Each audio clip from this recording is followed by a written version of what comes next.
গুরুত্বপূর্ণ অধ্যায় একজন দায়ীর মৌলিক গুণাবলী, কোরআনে বর্ণিত নবী রাসূল সাল্লাল্লাহু আলাইহি সাল্লামদের দাওয়াতি কৌশল। আলোচনা রাখবেন জামাত ইসলামী বাংলাদেশের অ্যাসিস্ট্যান্ট সেক্রেটারি জেনারেল খ্যাতিমান বুদ্ধিজীবী আমাদের একান্ত শ্রদ্ধাভাজন আব্দুল কাদের মোল্লা ভাই। আউযু বিল্লাহি মিনাশ শাইতানির রাজিম। বিসমিল্লাহির রহমানির রহিম। নাহমাদুহু ওয়া নুসাল্লি আলা রাসূলিহিল কারীম ওয়া আলা আলিহি ওয়া সাহবিহি আজমাইন।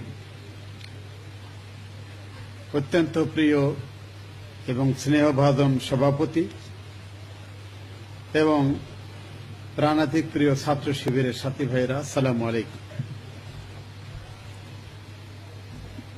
প্রত্যেকটি ভাষা স্বতন্ত্র এবং তাদের শব্দগুলি, এই শব্দগুলিকে সরাসরি অনুবাদ করা যায় খুব কম।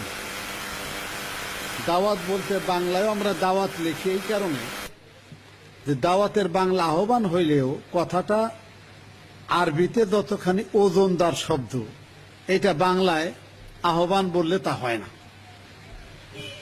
ইংরেজিতে যেটা ক্ল্যারিয়ন কল বলা হয়, মানে অন্তরকে উজাড় করে দিয়ে উদাত্ত আহ্বান, এই রকম একটি মিনিং ক্যারি করে দাওয়াত শব্দটি। এখন এই জিনিস যিনি দিবেন মানুষের কাছে, তার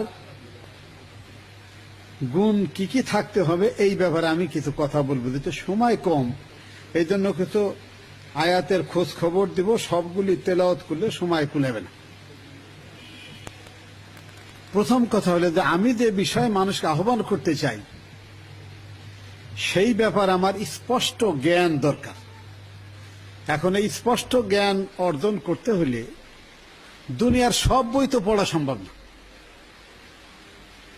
এই সম্পর্কে যত বই এ পর্যন্ত আমাদের ওলামায়ে কেরামগণ, ফকিগণ, ইমামগণ লিখেছেন তা সকলের পক্ষে পড়া সম্ভব না।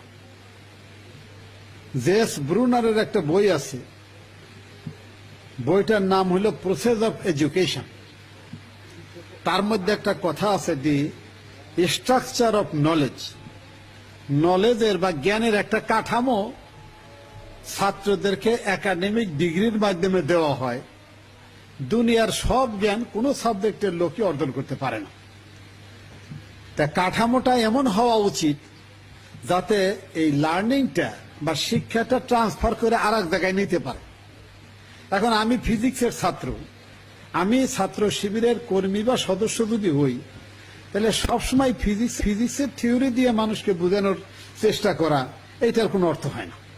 তাহলে আমার চেষ্টা করতে হবে বাংলার ছাত্রের কাছে যখন আমি কথা বলবো, তখন সেখানে বাংলা ভাষায় সুপণ্ডিত যারা, তারা যে অত্যন্ত রুচিশীল সাহিত্য রচনা করেছেন, শব্দ চয়ন করেছেন, কেউ কেউ শব্দ তৈরি করেছেন, যে শব্দগুলি হৃদয়গ্রাহী, এই শব্দগুলি কোন কোন জায়গায় ব্যবহার করা যায়, এই ধরনের দক্ষতা অর্জন করা উচিত। তেমনি মাদ্রাসার একজনের কাছে দাওয়াত দিতে গেলে কোরআনের উচ্চারণ সহি যতটুকু আছে ওইগুলাই তেলাওয়াত করা উচিত, যেহেতু সে আমার চেয়ে ভালো তেলাওয়াত জানে, যে ইসলামকে একটা আন্দোলন হিসেবে বুঝে নাই। তার কাছে আমি যদি প্রথমে তেলাওয়াতটা সহি না হয়, তাহলে আমার ইম্প্যাক্ট তার উপরে হবে না। এখন সে যেদিকে কইলে কথাটা বুঝে, সেইভাবে কথাটা তার কাছে বলা দরকার এবং সহজ ভাষায়। এই জন্য রবীন্দ্রনাথ কথাটা বলেছিলেন এইরকম, যে সহজ কথা সহজ করে বলতে আমায় কহজে, সহজ কথা সহজ করে যায় না বলা সহজে। একই ভাষা সকলের কাছে সহজ নয়। যেটা ইউনিভার্সিটিতে সহজ, সেটা প্রাইমারি স্কুলে সহজ নয়। যেটা গ্রামে সহজ, সেটা অনেক জায়গায় শহরে অনেক মানুষ বুঝে না। সুতরাং স্ট্রাকচার অফ নলেজ অর্জন করলে আমরা স্পষ্ট জ্ঞান অর্জন করতে পারবো এবং সেটা প্রয়োগ করতে পারব। 2 নাম্বার, কোরআন শরীফের মূল টার্গেট হলো মানুষ। সুতরাং কোরআনের এই আদর্শ যদি মানুষের কাছে প্রচার করতে হয়, তাহলে পরে মানব জাতির প্রতি as a whole, towards whole humanity, আমার একটা মহব্বত থাকতে হবে। এবং কোরআনে যেমন বলেছে, বিসমিল্লাহির রহমানির রহিম, ইয়া আইয়ুহান নাসু উবুদু রাব্বাকুমুল্লাযী খালাকাকুম ওয়াল্লাযীনা মিন ক্বাবলিকুম লাআল্লাকুম তাত্তাকুন। এখানে ইয়া আইয়ুহাল মুমিনুন বলা হয়নি, ইয়া আইয়ুহান নাস বলা হয়েছে। এবং রাসূল করিম সাল্লাল্লাহু আলাইহি ওয়াসাল্লাম মানব সম্পর্কে বলেছেন নিজের পরিচয়, যে দুনিয়ার সমস্ত মানব জাতি জাহান্নামের দিকে যাইতে চাচ্ছে, আর আমি তাদেরকে ধাক্কাইয়া এই আগুন থেকে রক্ষা করার জন্য চেষ্টা করছি। আমার বিরোধিতা করে, অন্য দল করে, অন্য মতবাদ পোষণ করে, অতএব শেখ গুল্লায় চলে গেছে, তার পিছনে আর সময় দিয়ে লাভ নাই। এই মানসিকতায় হীন এবং সংকীর্ণ মানসিকতার লোক আর যাই হোক দায়ী আল্লাহ হইতে পারে না। আমি ওই ব্যক্তিদের প্রতি অত্যন্ত শুকরগুজার। আমি যখন ছাত্র ইউনিয়ন করি, আমাকে যারা আমার মতো ঘাড় টেড়া মানুষের জ্বালা যন্ত্রণা সহ্য করে দিনের পর দিন আমাকে ইসলামী আন্দোলনের শেষ পর্যন্ত আইনা ছেড়েছে।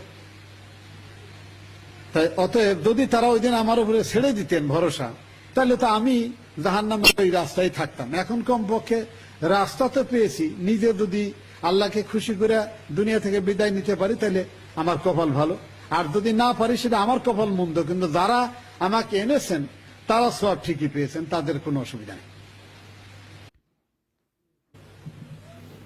নিজে কি অনুসরণ করবার কি বলবো এই ব্যাপারে সূরা আল আনামে 104 নম্বর আয়াতে দায়ের ব্যাপারে বলা হয়েছে। সহজ পন্থায় কথা বলার ব্যাপারে ডাইরেক্টলি সূরাতুল আলা অনুইয়্যিসরুকা লিল ইউসরা, এরপরে যারা কথা শুনতে চায় না তাদের পিছনে সময় নষ্ট করা, বিতর্ক করা, কইরা সময় নষ্ট করা মোটেই ঠিক নয়। এই ব্যাপারে এই সূরায়ে হামিমা সাজদায় ওই যে যখন শয়তানের প্ররোচনা অনুভব করো, ওয়াইম্মায়ান জাগান্নাকা মিনাশ শাইতানি নাসগুন ফাস্তাইজ বিল্লাহ ইন্নাহু সামিউল আলিম, ইন্নাহু হুয়াস সামিউল আলিম। এই ব্যাপারে মৌলানা মওদুদী বলেছেন যে এমন কোন সময় প্রতিশোধ আদলের দৃষ্টিতে নেওয়া যায়, তখনও নেওয়া উচিত হবে না যখন মানুষ মনে করে এরাও মারে ওরাও মারে, পার্থক্য এই যে ওরা নামাজি আর এরা বেনামাজি, কিন্তু মারামারির ব্যাপার তো দুই গ্রুপ একরকমই। এইরকম সময় কোনো প্রতিশোধ নেওয়ার চিন্তা করা উচিত না। নবী করিম সাল্লাল্লাহু আলাইহি ওয়াসাল্লাম তার নবুয়তের দ্বারা রাষ্ট্র ব্যবস্থা কায়েমের পরে রাষ্ট্রের পক্ষ থেকে সুদক্ষ মুজাহিদদের বাহিনীর মাধ্যমে কাফেরদের মোকাবেলা করার চেষ্টা করতেন, তার আগে এটা করেন নাই। এবং তাদের মধ্যে যারা একটু ভালো চরিত্রের অধিকাংশ ছেলে শেষ রাত্রে তাহাজ্জুদের নামাজ পড়ে, যেটা আমি অন্য কোনো ইউনিভার্সিটি এমনটি দেখিনি। আমি আশা করি এই যুবকদের মাঝে এই অভ্যাস গড়ে তোলা দরকার। আরো অনেক কথা ছিল, সময় কম, অনেকের কথার মধ্যে হয়তো এসে গেছে। আসসালামু আলাইকুম।